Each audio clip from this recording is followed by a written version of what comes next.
कि कृषि उन्नति योजना की शुरुआत करेंगे, जिसके अंतर्गत 21 क्विंटल प्रति एकड़ धान, चिंता मत करो मैं फिर से बोलता हूं, 21 क्विंटल प्रति एकड़ धान 3100 रुपये के मूल्य से हम खरीद करेंगे।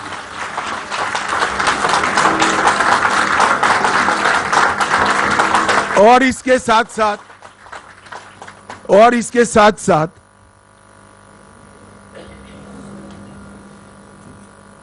एक मुफ्त भुगतान उसका कर किसान को इसकी राह नहीं देखनी।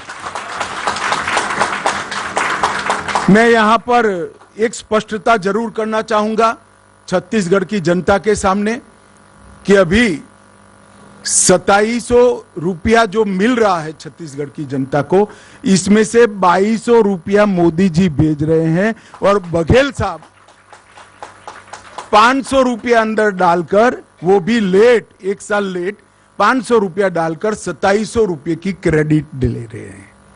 अब मैं बताता हूं 3131 रुपया भारतीय जनता पार्टी की डबल इंजन सरकारों का होगा और साथ में एक मुफ्त भुगतान भी हम करेंगे। इन्होंने एक नया बहाना बनाया है कि भुगतान नहीं करना है, खरीद नहीं करनी है तो बारदान की उपलब्धि नहीं कराते हैं। हम ये भी स्पष्ट कर देते हैं कि बारदान की उपलब्धि धान की खरीदी के पहले ही पर्याप्त मात्रा में कर ली जाए। इन्होंने वादा किया था हर महीना महतारी वंदन योजना के तहत हम महिलाओं को कुछ मुआवजा देंगे, नहीं दिया। हमने तय कर लिया है कि 12,000 रुपया सालाना हर विवाहित महिला को देने का भारतीय जनता पार्टी निर्णय करेगी। इन्होंने 5 साल तक सरकारी पदों पर भर्तियों में करप्शन नहीं हो पाया, इसलिए भर्तियां रोक दी। जब तक उनकी उगाही नहीं होती है भर्ती नहीं करते हैं। इसके कारण भर्ती की स्पीड हो गई, मोल भाव देने वाला नहीं मिला तो भर्ती ही नहीं करना। इसके कारण ढेर सारे पद खाली रह गए। 1 लाख खाली पदों को सिर्फ 2 साल के अंदर समयबद्ध टाइम टेबल तय कर हम इसकी भर्ती करेंगे। 18 लाख प्रधानमंत्री आवास योजना के घर बनाएंगे और छत्तीसगढ़ के हर घर में निर्मल जल नल से पहुंचाने का हम कार्यक्रम करेंगे। इसके साथ साथ तेंदुपत्ता संग्रहण में जो मेरे आदिवासी भाइयों बहनों जुड़े हैं उनको बड़ा अन्याय हुआ है। हम प्रदेश में तेंदुपत्ता संग्रहण 5500 रुपया प्रति मानक बोरो में करेंगे। संग्रहण के मौजूदा दिनों में 15 दिन करेंगे, इसकी बढ़ोतरी करेंगे। चरण पादुका योजना फिर से चालू करेंगे और अतिरिक्त संग्रहण करने वालों को 4500 रुपये का बोनस भी भारतीय जनता पार्टी की सरकार है। भूमिहीन खेतीहर मजदूरों को दीनदयाल उपाध्याय कृषि मजदूर कल्याण योजना के तहत 10,000 रुपये की सालाना मदद करने का काम भारतीय जनता पार्टी करेगी। आयुष्मान भारत योजना जो मोदी जी ने देश के 60 करोड़ गरीबों के लिए इंट्रोड्यूस की है, हम प्रत्येक परिवार को 5 लाख की योजना तो देंगे ही देंगे।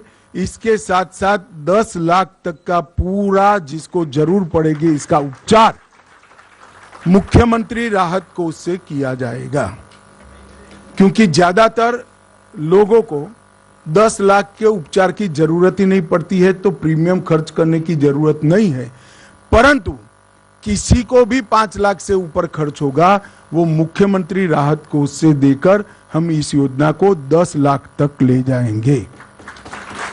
प्रधानमंत्री जन औषधि केंद्र जो 90% से 30% सस्ती दवाइयां, जीवन रक्षक दवाइयां देता है, हम राज्य में 500 नए जन औषधि केंद्र खोलेंगे जिससे गरीब लोगों को सस्ती दवाइयां उपलब्ध कर सकें।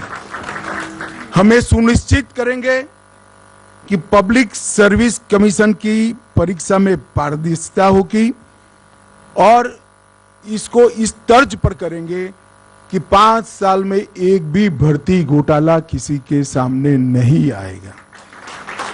इसके साथ साथ भर्ती घोटाले में जो घपले करे हैं वो निश्चिंतता के साथ न सोए। आज से आप माला करना शुरू कर दो। सरकार आते ही आपके खिलाफ कठोर क्रिमिनल जांच की हम घोषणा करते हैं। छत्तीसगढ़ की उद्यम क्रांति के लिए डिटेल बाद में दिया जाएगा, परंतु जो युवा एक सीमा मर्यादा में नया उद्योग डालेंगे इसको 50% सब्सिडी के साथ ब्याज मुक्त कार्यशील मूडी का हम भुगतान करेंगे।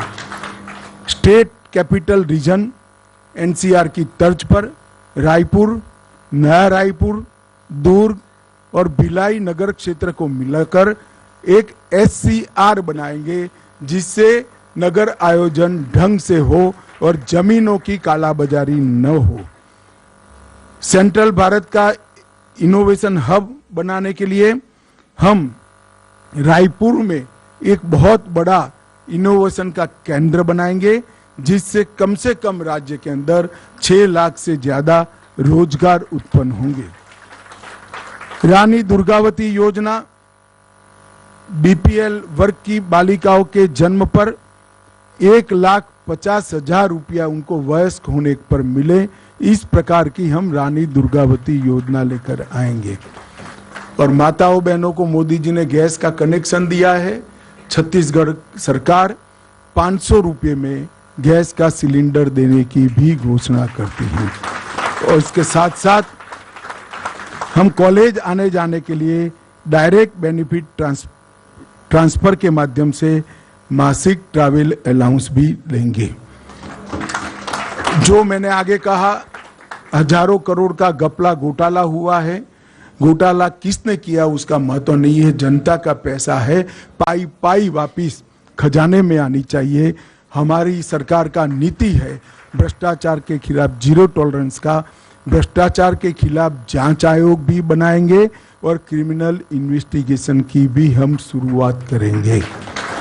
एम्स के तर्ज पर Chhattisgarh institute of medical science CIMS, हर लोकसभा क्षेत्र में आईआईटी की तर्ज पर CIT Chhattisgarh institute of technology और हर संभाग में सिम्स, इसकी रचना कर कर पढ़ाई लिखाई, रोजगार युक्त पढ़ाई लिखाई और स्वास्थ्य की सुविधा दोनों को छत्तीसगढ़ सरकार ताकत देगी। दोनों सिम्स और सीट के मॉडल भी हमने बना लिए हैं कि वो किस तर्ज पर काम करेंगे और इसके मानांक क्या होंगे। इन्वेस्ट छत्तीसगढ़ सम्मेलन की शुरुआत कर कर वैसे भी इन्वेस्टमेंट आएगा, भ्रष्टाचार नहीं होगा, मगर फिर भी एकल खिड़की योजना शुरू कर कर इन्वेस्ट छत्तीसगढ़ सम्मेलन की फिर से शुरुआत कर कर हम इन्वेस्टमेंट को यहां लाएंगे। सरकार तुहर द्वार के माध्यम से लोकाभिमुख एडमिनिस्ट्रेशन की दिशा में हम आगे बढ़ेंगे। शक्तिपीठ परियोजना के तहत 1000 किलोमीटर लंबी शक्तिपीठ परियोजना छत्तीसगढ़ के 5 शक्तिपीठों को और उत्तराखंड के 4 धाम की यात्रा के तर्ज पर विकसित कर कर छत्तीसगढ़ को यात्रा धाम के क्षेत्र में, टूरिज्म के क्षेत्र में एक नई ऊंचाई पर ले जाएंगे। और सबसे अंतिम है, अयोध्या में राम मंदिर बन रहा है। 22 जनवरी को मोदी जी इसका प्राण प्रतिष्ठा करने वाले हैं। छत्तीसगढ़ के गरीब लोगों को रामलल्ला के दर्शन के लिए रामलल्ला दर्शन योजना भी हम लेकर आएंगे, जिससे रामलल्ला के दर्शन कर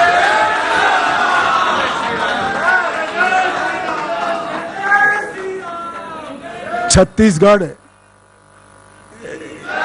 राम का नैनीहाल है, माता कौशल्य का घर है अब भांजा जब अपने घर में निज घर में वापिस जा रहा है तो छत्तीसगढ़ वालों ने बधाई लेने के लिए जाना चाहिए। इसकी व्यवस्था भी छत्तीसगढ़ सरकार करेगी। इसके अलावे भी ढेर सारे छोटी छोटी चीजों को एड्रेस करने वाले हमारे वादे हैं। हमने हर सीट का भी एक घोषणा पत्र बनाया है, हर संभाग का भी बनाया है। मेरा आप सभी से निवेदन है कि आप इसका डिटेल अभ्यास कर हमारे संकल्पों को छत्तीसगढ़ की जनता तक पहुंचाइए। और छत्तीसगढ़ की जनता को भी मैं आश्वस्त करने आया हूं कि हम सब भी जब भी चुनाव में आते हैं हमारा हिसाब लेकर आते हैं। अगले चुनाव में भारतीय जनता पार्टी फिर से एक बार आपकी बनाई हुई नई सरकार का हिसाब किताब लेकर आपके सामने आएगी, ये वादा करता हूं। वंदे मातरम, भारत माता की जय।